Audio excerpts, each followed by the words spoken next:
Hey guys, welcome to KGF Kranti golden facts chapter number 3.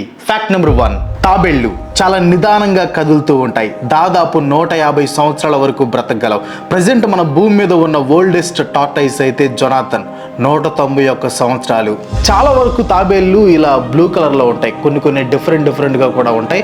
అలాంటి different తాబేలు మన ఆంధ్రప్రదేశ్లో కనిపించింది, గోల్డ్ కలర్లో ఉంది. ఈ తాబేలు శ్రీ సత్యసాయి జిల్లా మడకశిర మండలం కల్లుమారి గ్రామంలో కనిపించిందనమాట. చేపల కోసం వలేసినప్పుడు ఈ బంగారు రంగులో ఉన్న తాబేలు బయటకు వచ్చిందంట. ఈ తాబేలును చూసి అక్కడ ఉన్న వాళ్ళంతా షాక్ అయ్యారు. తర్వాత ఈ తాబేలుకి పూజ చేసి గుడికి దగ్గరలో ఉన్న కోనేటిలో దింపుదామని ఫిక్స్ అయ్యారు. Fact number 2. Kidney stones. Almost ప్రపంచంలో ఉన్న 15% మంది ఈ ప్రాబ్లం వల్ల ఎఫెక్ట్ అవుతున్నారు. కిడ్నీ స్టోన్స్ ని నెఫ్రోలిథియాసిస్ అని కూడా పిలుస్తారు. ఈ కండిషన్ ఎందుకు వస్తుందంటే minerals like calcium, oxalate and phosphorus urine లో ఎక్యుములేట్ అయ్యి ఎల్లోయిష్ క్రిస్టల్స్ లాగా ఫామ్ అవుతాయి అన్నమాట. ఈ క్రిస్టల్ సైజ్ వచ్చేసి శాండ్ పార్టికల్ నుంచి ఒక గోల్ఫ్ బాల్ వరకు ఉంటుంది. ఇక్కడ మీరు ఫోటోలో చూస్తుంది ప్రపంచంలోనే అతి పెద్ద kidney stone. Guinness book of world records లో కూడా చోటు దక్కించుకుంది. ఈ స్టోన్స్ వల్ల కిడ్నీస్ లో హెవీ పెయిన్ అండ్ బ్లీడింగ్ కూడా అవుతుంది. రీసెంట్ స్టడీస్ లో తెలిసిన విషయం ఏంటంటే ఈ కిడ్నీ స్టోన్స్ ఎక్కువగా టీనేజ్ అండ్ చిల్డ్రన్ కి వస్తున్నాయంట. 30 సంవత్సరాల క్రితం చూసుకుంటే ఈ డిజార్డర్ మిడిల్ ఏజ్ వాళ్ళకి ఎక్కువగా వచ్చేది, కానీ ఇప్పుడు ఎక్కువగా పిల్లలకు వస్తుంది. అది కూడా సమ్మర్ టైంలో ఎక్కువగా చిల్డ్రన్స్ లో ఈ కేసెస్ చూస్తున్నామని డాక్టర్స్ చెప్తున్నారు. పెద్దవాళ్ళలో అంటే obesity, hyper tension and diabetes వల్ల స్టోన్స్ ఫామ్ అవుతాయి. బట్ ఈ కండిషన్ ఏమీ పిల్లల్లో కనిపించలేదు, కానీ వాళ్ళకి ఎందుకు స్టోన్స్ ఫామ్ అవుతున్నాయో మాకు అర్థం కావటం లేదని డాక్టర్ గ్రెగోరీ టాషియన్ అన్నారనమాట. Clinical journal of the American society of nephrology వాళ్ళ రీసెర్చ్ ప్రకారం 1997 నుంచి 2012 వరకు ఈ కిడ్నీ స్టోన్స్ కేసెస్ 16% రైజ్ అయ్యాయి అని తెలిసింది. అది కూడా 15 నుంచి 19 సంవత్సరాల ఏజ్ గ్రూప్ వాళ్ళ మధ్యలో. ఉమెన్స్ లో అయితే ఈ రిస్క్ 45% ఎక్కువ ఉందని ఆ రీసెర్చ్ లో తెలిసింది. ఇంతలా పెరగటానికి కరెక్ట్ రీజన్ అయితే ఇంకా తెలియలేదు, కానీ చిల్డ్రన్ తీసుకునే డైట్ కూడా ఒక రీజన్ అయి ఉండొచ్చు అని డాక్టర్స్ చెప్పారు. మెయిన్ గా potato chips, sandwich meats, sports drinks and packaged meals లో సోడియం ఉంటుంది. ఇవి ఎక్కువగా తీసుకోవడం వల్ల యూరినరీ ట్రాక్ట్ లోకి ఎక్స్ట్రా మినరల్స్ యాడ్ అయ్యి కిడ్నీ స్టోన్స్ గా మారటానికి అవకాశం ఎక్కువగా ఉందని, అలాగే వాటర్ ఎక్కువగా తాగపోవటం కూడా ఒక రీజన్ అని డాక్టర్స్ చెప్తున్నారు. ఈ కేసెస్ కూడా ఎక్కువగా సమ్మర్లో చూస్తున్నామని డాక్టర్ క్రిస్టీనా కార్పెంటర్ చెప్తున్నారు. కానీ ఎందుకంటే బేసిక్గా చిల్డ్రన్ ఎక్కువ హీట్ని తట్టుకోలేరు. బయట ఎక్కువ వేడిగా ఉంటే స్వెట్ ఎక్కువ వస్తుంది అండ్ యూరిన్ తక్కువ వస్తుంది. సో యూరిన్ తక్కువ వస్తుంది కాబట్టి ఎక్సెస్ మినరల్స్ బయటకు పోకుండా కిడ్నీస్లో స్టోన్స్ లాగా ఫామ్ అయ్యే ఛాన్స్ ఉన్నాయి అని డాక్టర్స్ చెప్తున్నారు. సో మీకు కిడ్నీ స్టోన్స్ రాకుండా ఉండాలంటే వాటర్ ఎక్కువగా తాగాలి. దాంతోపాటు లెమన్ జ్యూస్ కూడా మీకు బాగా హెల్ప్ అవుతాయి. లెమన్ లో సిట్రేట్ అనే కెమికల్ ఉంటుంది. ఇది కాల్షియం స్టోన్స్ ఫామ్ అవ్వకుండా హెల్ప్ చేస్తుంది. అట్ ది సేమ్ టైం చిన్న స్టోన్స్ ని బ్రేక్ చేస్తుంది. దీనివల్ల అవి యూరిన్ లో నుంచి ఈజీగా వెళ్ళిపోతాయి. Fact number 3. Scariest temple in Thailand. గుడి అంటే మనకి దేవుడి విగ్రహం చుట్టూ మంచి గాలి, ట్రీస్ అండ్ నేచర్ గుర్తుకొస్తాయి. కానీ థాయిలాండ్ లో ఒక టెంపుల్ ఉంది. ఇక్కడ ఉన్న బొమ్మలు చాలా భయంకరంగా ఉంటాయి. ఒక మనిషిని చంపినట్లు, ఇంకా చాలా భయం కలిగించే విగ్రహాలు ఉంటాయి. ఆ టెంపుల్ పేరే వాట్ సెయింట్ సుక్. దీన్ని Wang Saen Suk hell garden and Thailand hell horror park అని కూడా పిలుస్తారు. ఇది ఒక బుద్ధిస్ట్ టెంపుల్. దీని లొకేషన్ వచ్చేసి బ్యాంగ్ సెయిన్ సిటీ అనమాట. అదంతా సరే, అసలు ఈ టెంపుల్ ని కట్టాల్సిన అవసరం ఏముంది అనే డౌట్ సగటు మనిషికి వస్తుంది. ఇది బుద్ధిస్టుల ప్రకారం నరకం ఏ విధంగా ఉంటుందో చెప్తుందంట. ఈ టెంపుల్ ఎంట్రన్స్ లోనే వెల్కమ్ టు హెల్ అనే రెడ్ సైన్ బోర్డు ఉంటుంది. ఈ టెంపుల్ గురించి చెప్పాలంటే మెయిన్ గా గార్డెన్ సెంటర్ లో 2 విగ్రహాలు ఉంటాయి. ఒకదాని పేరు వచ్చేసి నాయ్ గియన్ అండ్ ఇంకో దాని పేరు వచ్చేసి నాంగ్ తాంగ్. తాయ్ వాళ్ళు చెప్పేదాని ప్రకారం ఈ 2 ప్రేతాకి గుర్తు. ప్రేత అంటే హంగ్రీ గోస్ట్ అనమాట. ఈ 2 విగ్రహాల కింద 21 టార్చర్డ్ సోల్స్ బొమ్మలు అరేంజ్ చేసి ఉంటాయి. ప్రతి దానికి ఒక్కో యానిమల్ ఫేస్ ఉంటుంది. ఈ యానిమల్ క్యారెక్టరిస్టిక్స్ ప్రతి ఒక్క ఆత్మ యొక్క పాపాలని రిఫ్లెక్ట్ చేస్తాయంట. అండ్ ఇంకా చాలా చోట్ల మనుషుల్ని యానిమల్స్తో పోల్చి ఉంటారు. ఒకవేళ మీరు కరప్షన్ చేసి నరకానికి వస్తే స్పిరిట్ ఆఫ్ పిగ్స్ అని, లేదా డ్రగ్స్ అమ్మి నరకానికి వస్తే స్పిరిట్ ఆఫ్ కౌస్ అని పిలుస్తారు. ఇంకా కుక్కుడ్ రైస్ ని దొంగిలించిన వాళ్ళని బర్డ్స్ అని, జలస్ గా ఉండి నరకానికి వస్తే ర్యాబిట్స్ అని, ఇలా టోటల్ గా 21 యానిమల్స్ తో మనం చేసిన పాపాలు కంపేర్ చేస్తారంట. ప్రతి సీన్ దగ్గర డొనేషన్ బాక్స్ లో ఉంటాయి, మీకు తోచినంత అక్కడ వేసి వెళ్ళొచ్చు. రావడమే ఎక్కువ అనుకుంటే మళ్ళీ డొనేషన్ అంట బొక్క. ఫ్యాక్ట్ నెంబర్ 4, సునామీ పాడ్. సునామీ ఇది చేసే విధ్వంసం ఎలా ఉంటుందో మనందరికీ బాగా తెలుసు. ఆస్తి నష్టం, ప్రాణ నష్టం, ఇంకా ఎలా వర్ణిస్తారు మీ ఇష్టం. ఇన్ కేస్ సునామీ వస్తున్న టైంలో మీరు అక్కడ ఉండి మీకు ఏమీ కాకూడదంటే మీ దగ్గర ఈ డబ్బా ఉండాలి. దీన్నే సునామీ సర్వైవల్ పాడ్ అంటారు. ఇది స్పెషల్గా సునామీ నుంచి కాపాడుకోవడానికి తయారు చేశారు. సునామీ నుంచి మిమ్మల్ని మీరు కాపాడుకోవడమే కాకుండా 3 రోజుల వరకు సేఫ్గా దాని లోపల మీరు బ్రతకొచ్చు. ఈ పాడ్ని హై డెన్సిటీ పాలీ ఇథిలిన్తో తయారు చేస్తారు. అండ్ ఇది 100% బోయంట్, అంటే నీటిలో మునగదు. లోపల 2 సీట్స్ ఉంటాయి. దాంతో పాటు 1200 క్యాలరీ ఎంఆర్ఈస్ అంటే meal ready to eat, 4 gallons water container and 6 waste bags ఉంటాయి. వేస్ట్ బ్యాగ్స్ ఎందుకు బ్రో అని సిల్లీ క్వశ్చన్స్ అడగొద్దు. 3 రోజులు అంటే అవి ఇవి బయటకు వస్తాయి కాబట్టి దానికోసం అనమాట. విండోస్ కూడా బుల్లెట్ ప్రూఫ్. దీని లోపల ఒక GPS లొకేటర్ కూడా ఉంటుంది. సునామీ తర్వాత మిమ్మల్ని ఈజీగా లొకేట్ చేయడానికి హెల్ప్ అవుతుంది. అండ్ ఫైనల్గా దీని కాస్ట్ వచ్చేసి 7,900 రూపీస్ కాదు, డాలర్స్. అంటే మన కరెన్సీలో చెప్పాలంటే 6,52,000 రూపాయలు. మా ఏరియా బీచ్కి దగ్గరలోనే కాబట్టి 1-2 కొనిపెట్టుకుంటే బెటర్ అనమాట. అంతే, లోన్ ఈఎంఐ కట్టాలి, కొంచెం డబ్బులు పంపి. డబ్బులు ఏడున్నాయిరా? డబ్బులు లేకపోతే ఆ డబ్బు ఎట్టుకుంటారా? నెక్స్ట్ అండి, fact number 5, world's richest beggar.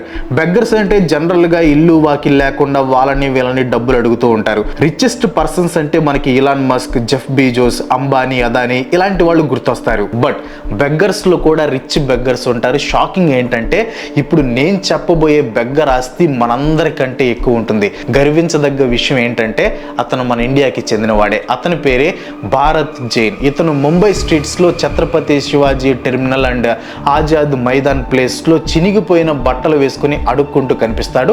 Bharat Jain ఒక పేద కుటుంబంలో పుట్టి పెరిగాడు. తర్వాత పెళ్లి చేసుకుని 2 పిల్లల్ని కూడా కన్నాడు. కానీ వాళ్ళని స్కూల్కి పంపడానికి తన దగ్గర డబ్బులు లేవు.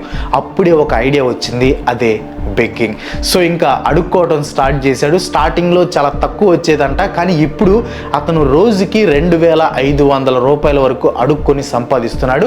అండ్ అతని ఆస్తి 7.5 crores. అతని పిల్లలు కూడా ఇప్పుడు కాన్వెంట్ స్కూల్కి వెళ్తున్నారు. చాలామంది డబ్బులు ఉంటే ఎలా ఖర్చు పెట్టాలి అని ఆలోచిస్తూ ఉంటారు, కానీ ఇతను మాత్రం కోట్లు విలువ చేసే ప్రాపర్టీస్ అండ్ షాప్స్ని కొన్నాడు. ప్లానింగ్, పద్ధతి, విజన్. ఈ అడుక్కునే డబ్బులతో పాటు ఆ షాప్స్ని రెంట్కి ఇచ్చి నెలకి 30,000 రూపాయలు సంపాదిస్తున్నాడు. అతను ఇప్పుడు ఒక 1 BHK డూప్లెక్స్ హౌస్లో ఉంటున్నాడంట. ఆ హౌస్ కాస్ట్ వచ్చేసి 1.25 crores ఉంటుంది. ఎంత సంపాదించినా కూడా ఇంకా అతను బెగ్గింగ్ చేస్తూనే ఉన్నాడు. అతని వైఫ్ అండ్ పిల్లలు ఈ బెగ్గింగ్ ఆపేయమని చెప్పినా కూడా వినకుండా నేను బ్రతికినంత కాలం బెగ్గింగ్ ఆపను అని చెప్పాడంట. అతని ప్రొఫెషన్కి అతను ఇచ్చే రెస్పెక్ట్ అలాంటిది. మరి ఫ్యాక్ట్ నెంబర్ 6, బ్లాక్ హిరాన్. ఇది చూస్తే మీకేం గుర్తొస్తుంది? గొడుగులాగా ఉంది కదా, కానీ కాదు, అదొక పక్షి. దీని పేరు వచ్చేసి బ్లాక్ హిరాన్. ఇది చాలా యూనిక్ అనమాట. సహజంగా పక్షులు చేపలను వేటాడి తింటాయి లేదా సరైన సమయం కోసం ఎదురు చూసి వాటిని తింటాయి. ఒక్కో పక్షికి ఒక్కో స్టైల్ ఉంటుంది, కానీ ఇది మాత్రం చేపల్ని మోసం చేసి తింటుంది. ఎలా అంటే ఇది నీటిలోకి వచ్చి ఒక అంబ్రెల్లా షేప్లో తనని తాను మార్చుకుంటుంది అనమాట. అది చూసి చేపలు ఇదేదో బాగుందే అని వస్తాయి. అలా వచ్చిన చేపల్ని ఆ పొడవాటి ముక్కుతో సప్పని లాగేస్తాయి. ఈ టైప్ ఆఫ్ హంటింగ్ నే కెనోపీ ఫీడింగ్ అంటారు. ఈ పక్షులు ఆఫ్రికాలో ఎక్కువగా కనిపిస్తూ ఉంటాయి. పాపం మోసపోయిన చేపల రియాక్షన్ ఇలా ఉంటుందేమో.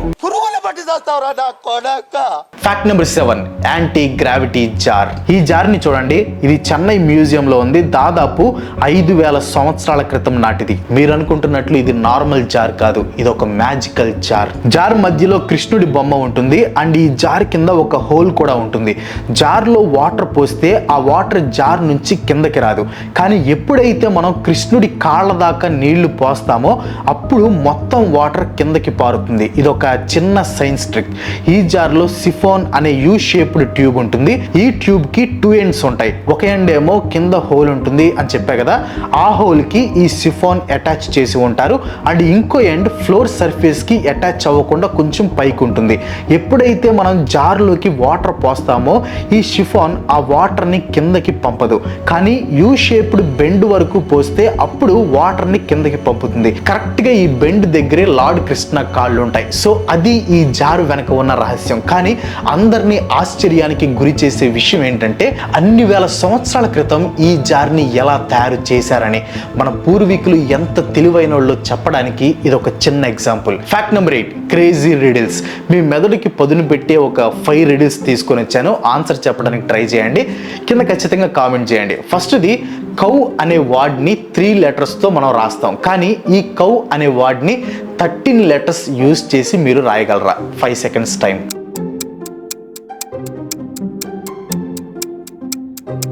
ఆన్సర్ వచ్చేసి COW. అండ్ సెకండ్ది, అది మీ సొంతం కానీ మీకంటే పక్కన వాళ్ళు ఎక్కువగా దాన్ని వాడుతూ ఉంటారు. అదేంటో చెప్పండి.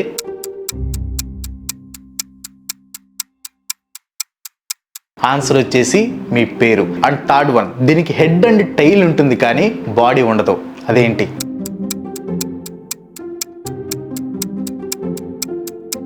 ఆన్సర్ వచ్చేసి కాయిన్. ఫోర్త్ వన్, నేను కార్నర్లో ఉంటాను కానీ ప్రపంచం అంతా తిరుగుతూ ఉంటాను. నేనేంటో చెప్పండి.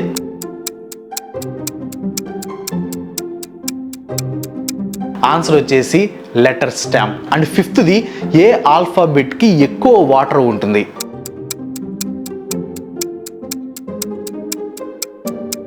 ఆన్సర్ వచ్చేసి సి, సముద్రం. చూద్దాం మీలో ఎంతమంది ఈ 5 క్వశ్చన్స్కి కరెక్ట్గా ఆన్సర్ చెప్పారు. ఇన్ కేస్ మీరు కరెక్ట్గా చెప్పలేదంటే మీ ఇంటెలిజెన్స్ లెవెల్స్ కొంచెం తక్కువ ఉన్నాయి అర్థం.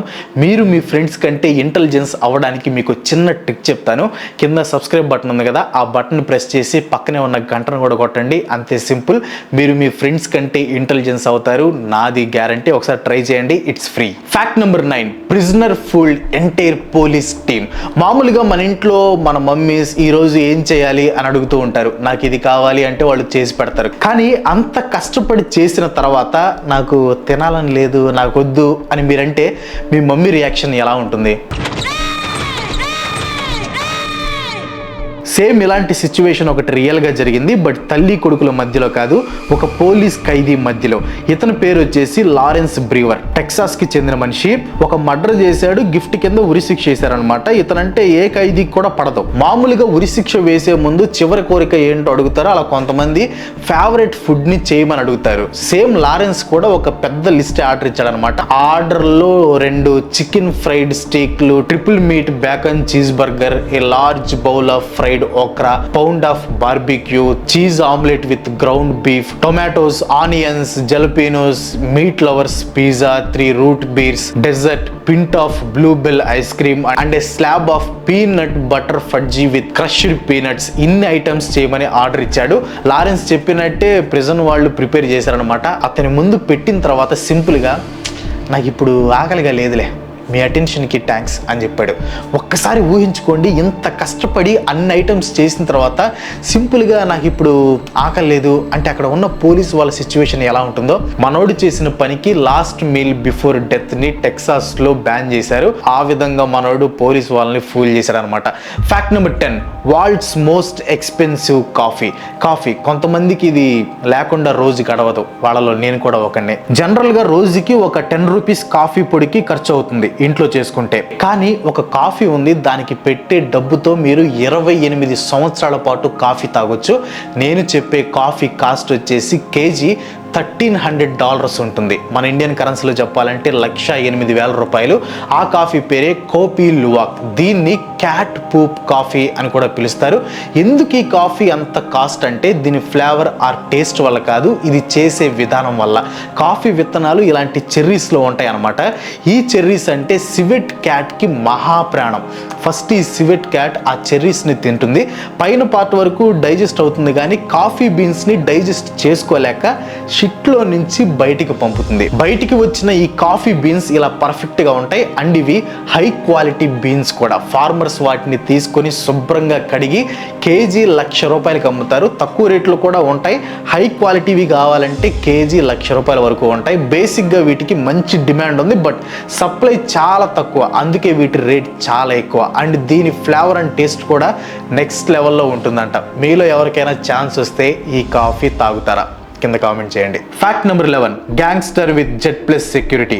మామూలుగా పెద్ద పెద్ద సెలబ్రిటీస్కి, పొలిటికల్ లీడర్స్కి భారీ సెక్యూరిటీని చూస్తాం. కానీ ఒక గ్యాంగ్స్టర్ని షిఫ్ట్ చేయడం కోసం 4,000 మంది సోల్జర్స్ అండ్ ట్యాంక్స్ని యూజ్ చేశారు అని మీకు తెలుసా? ఇతని పేరు జోస్ అడాల్ఫో మ్యాకియస్, చండాలంగా ఫీటో అని కూడా పిలుస్తారు. ఇతను ఒక డ్రగ్ లార్డ్. ఆగస్టు 9న ఈక్వెడార్ ప్రెసిడెంట్ పదవి కోసం పోటీ పడుతున్న క్యాండిడేట్ ఫెర్నాండో విలవిసీనియోని ఎవరో చంపేశారు.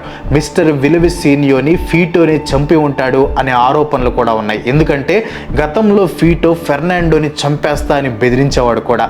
ఫెర్నాండో కూడా గ్యాంగ్స్టర్ గ్రూప్ గురించి నేను ఎక్కువ మాట్లాడితే నన్ను చంపేస్తారు అని కూడా చెప్పేవాడు.